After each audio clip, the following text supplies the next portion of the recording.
অনেক মানুষ দেখবেন প্রশ্ন করে মালাকুল মউত একসাথে এতগুলা মানুষের জান কিভাবে কবজ করে, প্রশ্ন করে না? এখানে 10 জন, ওইখানে 10 জন, আমেরিকা 50 জন, বাংলাদেশে 100 জন, এট এ টাইম মানুষ মারা যায়। এতগুলো মানুষ কিভাবে মালাকুল মউত একা মানুষের জান কবজ করে? মালাকুল মউত আল্লাহর নবীকে বলতেছেন, ওগো নবীজি, একটা মানুষের হায়াতের জিন্দেগি যখন শেষ হয়ে যায়, আল্লাহ তাআলার আরশে আজিমে একটা গাছ আছে, ওই গাছের সাথে এক পাতা আছে, প্রত্যেকটা পাতায় পাতায় এক একটা মানুষের হায়াতের জিন্দেগি লেখা থাকে। যখন তার হায়াতের জিন্দেগি শেষ হয়ে যায়, 40 দিন বাকি থাকে, তার হায়াতের জিন্দেগির ওই গাছের পাতাটা হলুদ বর্ণ হয়ে যায় 40 দিন আগে। ওই বান্দাকে যে ফেরেশতার মাধ্যমে রিজিক দেওয়া হয়, ওই রিজিকওয়ালা ফেরেশতা 40 দিন আগে আয়েশা বইলা যায়, আল্লাহ তোমাকে 40 বছরের 50 বছরের জিন্দেগি দিয়া দুনিয়াতে পাঠাইছে, তোমার জন্য আল্লাহ যতটুকু রিজিক নির্ধারণ করছে, তোমার রিজিক খাওয়া শেষ, আর মাত্র 40 দিনের রিজিক বাকি আছে। কয়দিন? আবার যখন এইভাবে করে একদিন, 2 দিন, 3 দিন যেতে থাকে, প্রত্যেকদিন ফেরেশতা আয়েশা তার মাথার সামনে বৈশা বলে, শোনো শোনো, তোমার বাকি আছে আর 38 দিন, 37 দিন, 36 দিন। দেখেন আমার সাথে আপনাদের কথাগুলো মিলে কিনা? যখন একটা মানুষ ইন্তেকাল করবে, তার 40 দিন আগেই দেখবেন তার কথাবার্তা সবকিছু একটা পরিবর্তন চলে আসে, খাওয়া দাওয়ায় পরিবর্তন চলে আসে, খেতে পারে না। যেই মানুষ আধা কেজি চাউলের ভাত খায়, 1 কেজি চাউলের ভাত খায়, আধা কেজি গরুর গোশত, 1 কেজি গরুর গোশত খেয়ে ফেলে, ওই মানুষ দেখবেন 1 মুঠা ভাতও খেতে পারে না। তার সামনে খাবার দিলে আর খাবার ভালো লাগে না।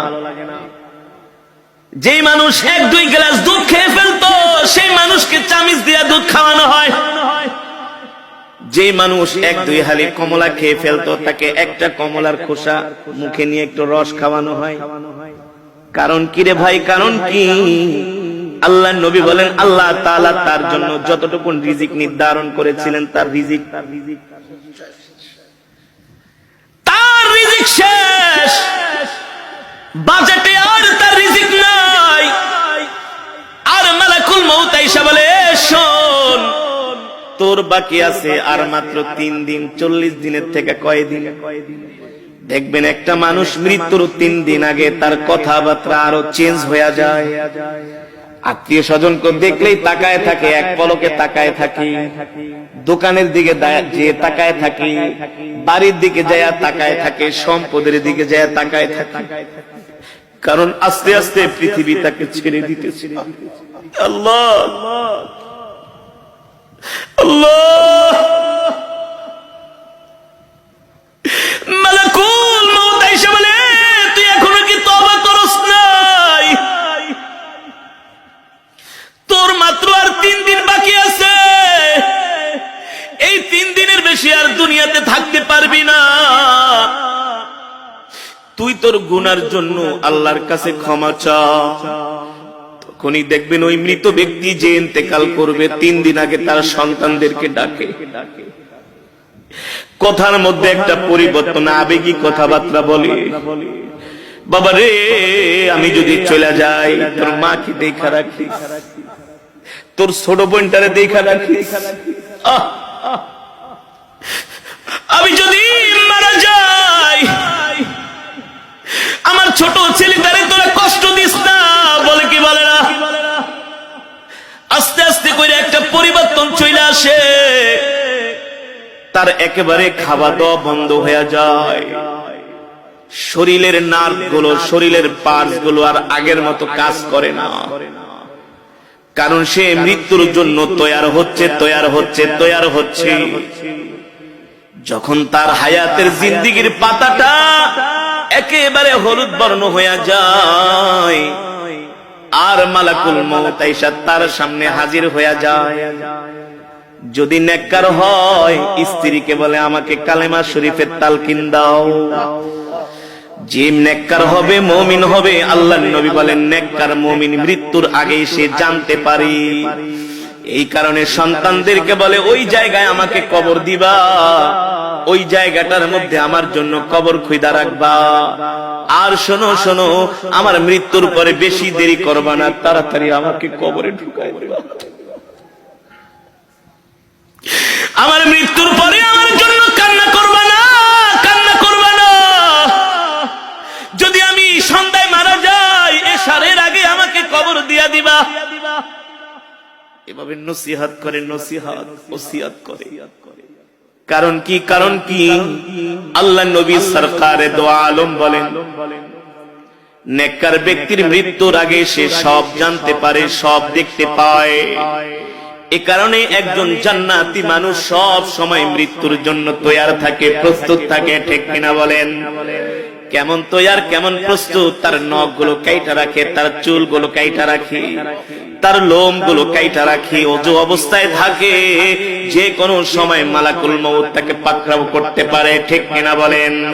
আল্লাহর নবী সরকার দো আলমের ইন্তেকালের আগে আল্লাহর নবী আম্মা জান আয়েশাকে বলে, আয়েশা রে আমার মিসওয়াকটা দাও। আম্মা জান আয়েশা বলে, আমি আল্লাহর নবীর হাতে মিসওয়াক দিলাম। আল্লাহর নবী সুন্দর করে মিসওয়াক করতেছেন। মিসওয়াক করার পরে উত্তম রূপে আল্লাহর নবী ওযু করলেন।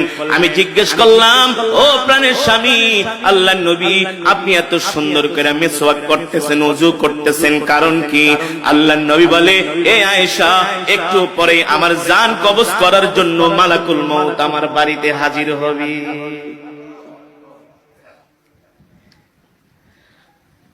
মৃত্যু এমন একটা কঠিন বিষয়। আল্লাহ তাআলা বলে, এই মৃত্যু থেকে কেউ বাঁচতে পারে নাই, তোরাও বাঁচতে পারবি না রে বান্দা। এবার আল্লাহর নবী জিজ্ঞেস করে, মালাকুল মউত, আপনি এতগুলো মানুষের জান কিভাবে কবজ করেন?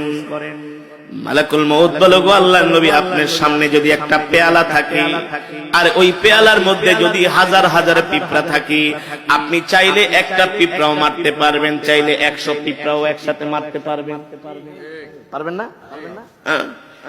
মালাকুল মউত বলে, সবার চেহারা আমার সামনে উপস্থিত থাকে। যখন তার হায়াতের জিন্দেগীর পাতাটা যখন হলুদ বর্ণ হয়ে যায়, আমি মালাকুল মউত তাকে আস্তে আস্তে করে সতর্ক করি। দিন যায়, দিন যায়, রাত যায়, আমি তাকে সতর্ক করি।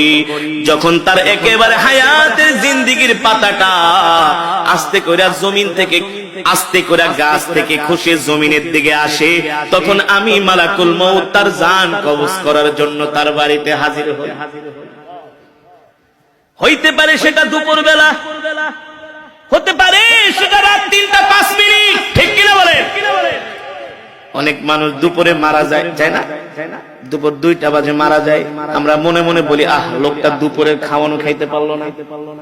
আরে আল্লাহ চাইলে তো তাকে দুপুরের খাবারটা খাওয়াই মরণ দিতে পারতেন। ঠিক কিনা বলেন? আল্লাহ বলেন, না না না, ইদা জা আজালুহুম লা ইস্তাখিরুনা সাআতাও ওয়া লা ইস্তাকদিমুন।